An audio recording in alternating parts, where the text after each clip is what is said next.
How to autofill dates in Google Sheets. Hi everyone, I'm here to assist you today. Without any delay, let's jump right in. First, open Google Sheets. Simply add your date. After that, simply click on the cell where your date is. Then click on Format at the top.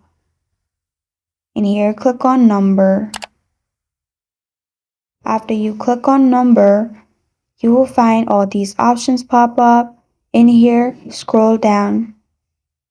Scroll down if you don't want the recent date, so simply click on Custom Date and Time. You can custom date and time formats. If you are good with this, simply select the one and then you will find blue dots. Simply drag it down, and as you can see, dates has been autofilled. And this is how to autofill dates in Google Sheets. Thank you for joining me today. If this video helps you out, please leave a like and subscribe for more. Got a question or want to suggest a topic? Comment below. Thank you for watching.